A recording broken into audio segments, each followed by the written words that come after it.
Next, Gary Harbaugh is going to be coming up and speaking about apprentice leaders. And I just explained to you how important that is. And Gary's been my right-hand man since the week I got here. I actually showed up at the Point Church and found out the day before I got here that we were supposed to have a kickoff table and growth group starting, and nothing had been done. And that was on Monday. I found out I was already behind, and I didn't know anybody or anything.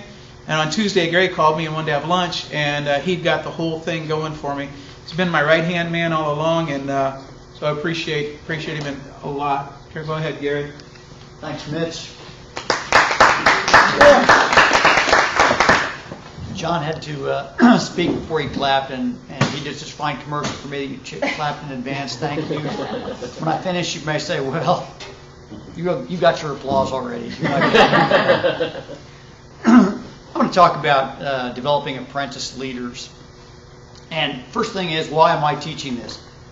I have led many, many small groups, but I've not been very effective at recruiting and training apprentice leaders. And so when I saw this topic, I thought, this is something I need to work on. This is something I need to study systematically about this and learn to do better. So that's why I'm up here teaching. Why do we need apprentice leaders? In Matthew 28, it's recorded, Jesus said, go and make disciples. And it's important to have not just people who come to the church on Sunday and sit in on the service, but real disciples who are people who are real believers and people who are making more disciples. And so that's all about what apprentice leaders it's all about.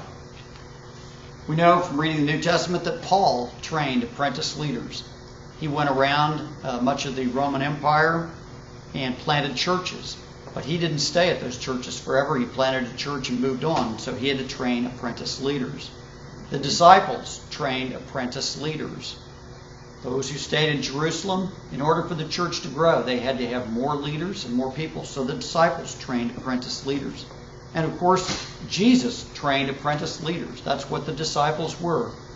They facilitated, and really the growth and spread of Christianity was because the disciples carried the ball and picked up and made more disciples after Jesus' death and resurrection. We can even look around here. We can see people like Ray Harris. Ray Harris has trained apprentice leaders. And that's why this church has grown and why it exists. It's not just one person, but it's all the people who are part of leadership. Actually, Brad just informed me that I might be qualified enough to be his apprentice. Yeah. Really? Is he trying to recruit you as an apprentice? He told me I might be qualified. That's good to know.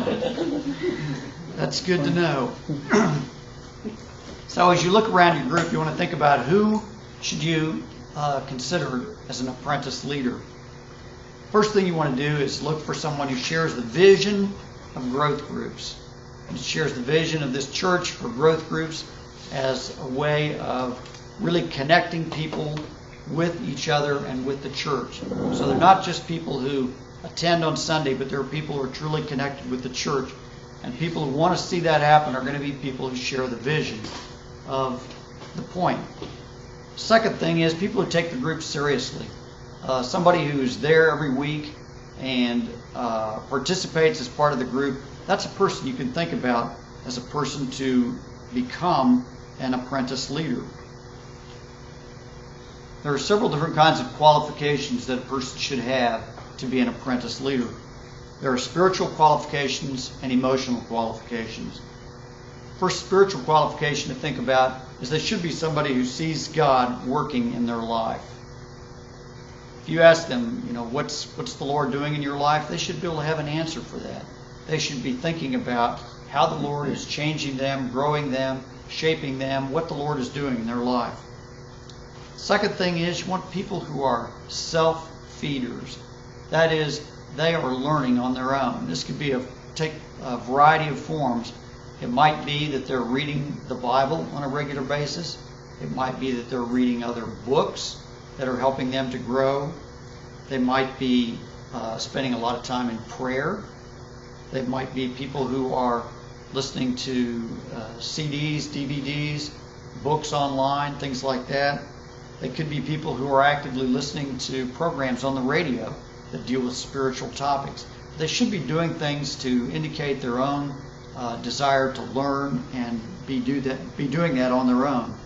They should be eager to learn. They should show that eagerness to grow and develop their spiritual self. Second group of qualifications they should have are emotional qualifications. They should be someone who is secure enough to be vulnerable and honest. You're leading the group, or when someone is leading the group, there are going to be times they need to talk about maybe their own struggles, their own shortcomings, their own things they've dealt with in their life. And they need to have some security in themselves to be able to talk about that openly within the group.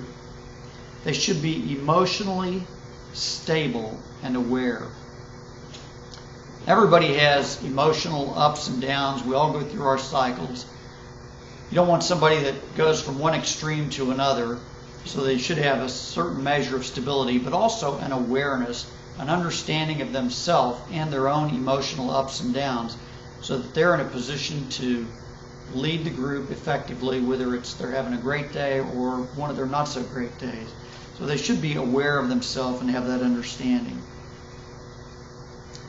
If you imagine if you went to the doctor and you had a rash on your arm and the doctor gave you something and said, put this on every 2 hours and come see me tomorrow. If you go back the next day and the rash is twice as big and twice as red, the doctor would look at that and say, looks like your body reacted to that medication. On the other hand, if you go back the next day and it's all gone, the doctor will say, oh, it looks like your body responded to that medication.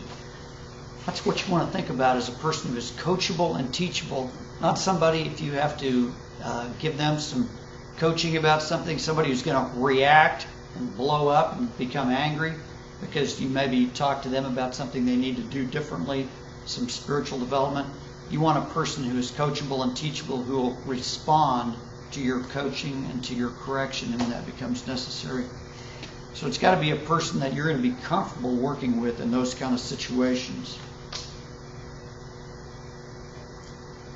My youngest son, our youngest son, recently got engaged, and he bought a diamond, so he learned about the 5 C's of diamonds, the color of the cut, the clarity, the carat weight, and the certificate that it might have.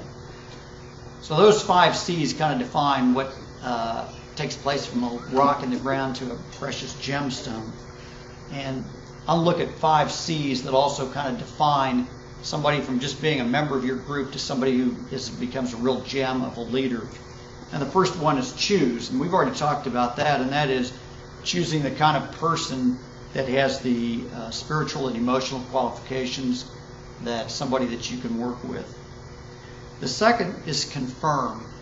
What you want to think about here is, particularly if this is somebody that you don't know very well, if you want to talk to Mitch or you want to talk to other people, find out somebody that knows them well to make sure that maybe they haven't made some poor decisions in the past or something that might disqualify them for leadership or might mean that they need to spend some time in some spiritual and emotional growth before they consider stepping into a real apprentice role. So you want to confirm that they are a person that has the qualifications to do that. The next thing is to convince. And as Ray pointed out this morning, sometimes when people are asked to step up in leadership, the first thing out of their mouth is objections or excuses. They don't want to do that. And the 3 things that you'll hear are most often are no times, no gifts, and not me. As far as no time goes, being an apprentice leader should not take a great deal of time. If they attend the group every week, they might want to come 20 or 30 minutes early or stay 20 or 30 minutes late and spend some time with you and you spend some time with them in coaching and so forth. That would be a good opportunity. You might also want to get together with them from time to time, but it shouldn't take a great deal of time. And if this is something that is important to them, if they really want to step up, they will make time. People make time for things that they think are important. The second is no gifts. Many people assume, well, I don't have the gifts to be a leader. But everybody is given spiritual gifts, and those gifts can be used in leadership in some way or another.